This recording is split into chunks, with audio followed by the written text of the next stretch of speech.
ఉద్యోగుల సంక్షేమం భద్రతే లక్ష్యంగా రూపొందించిన 4 కార్మిక కోడ్లను కేంద్ర ప్రభుత్వం అమల్లోకి తెచ్చింది. సంఘటిత కార్మికులతో పాటు అసంఘటిత కార్మికులైన గిగ్, ప్లాట్ఫామ్ వర్కర్లను సార్వత్రిక సామాజిక భద్రత పరిధిలోకి తెచ్చింది.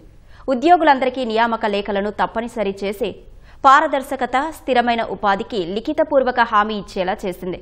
అన్ని రంగాల్లో కనీస వేతనాలు, లింగ భేదం లేకుండా వేతనాలు, సకాలంలో చెల్లింపుల వంటి అనేక ప్రయోజనాలు కార్మికులకు అందనున్నాయి.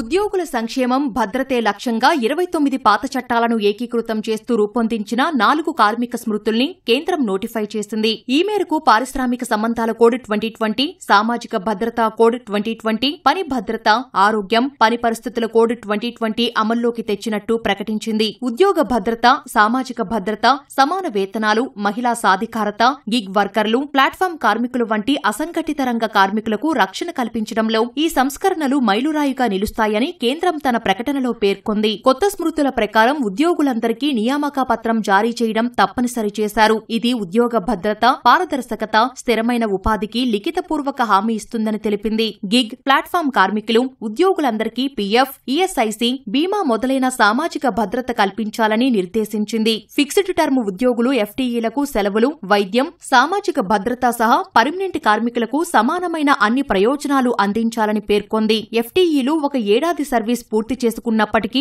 గ్రాట్యుటీ చెల్లించాలని తెలిపింది. కార్మికులందరికీ కనీస వేతనం చట్టబద్దమైన హక్కుగా పేర్కొన్న కేంద్రం సకాలంలో వేతనాలు చెల్లించని యజమానులకు జరిమానా విధిస్తామని తెలిపింది. ఐటీ ఉద్యోగులకు 7వ తేదీలోపే వేతనం ఇవ్వాలని తెలిపింది. బీడీ, సిగరెట్లు, మైనింగ్ పరిశ్రమల్లో పనిచేసే వారికి 8 నుంచి 12 గంటల వరకు పనిచేసుకునే అవకాశం కల్పించిన కేంద్రం ఆ పని గంటలు వారానికి 48కి మించరాదని తెలిపింది. 40 ఏళ్లు పైబడిన ఉద్యోగులందరికీ యాజమాన్యాలు ఉచిత వార్షిక వైద్య పరీక్షలు చేయించాలని తెలిపింది. లింగభేదం లేకుండా సమాన పనికి సమాన వేతనం ఇవ్వాలని, సాధారణ పని గంటలు దాటి పనిచేస్తే రెగ్యులర్ వేతనానికి రెట్టింపు చెల్లించాలని తెలిపింది. రాత్రి షిఫ్టులు, అండర్ గ్రౌండ్ మైనింగ్ వంటి పనుల్లో మహిళలకు అవకాశం కల్పించాలని తెలిపింది. అందుకనుగుణంగా అవసరమైన భద్రతా చర్యలను యజమానులు చేపట్టాలి. Gig work, platform work, aggregators ను చట్టంలో తొలిసారిగా నిర్వచించారు. అగ్రిగేటర్లు అంటే ఊబర్, స్విగ్గీ వంటి సంస్థలు తమ వార్షిక టర్నోవర్లో 1 నుంచి 2% కార్మిక సామాజిక భద్రత నిధికి కేటాయించాలని తెలిపింది.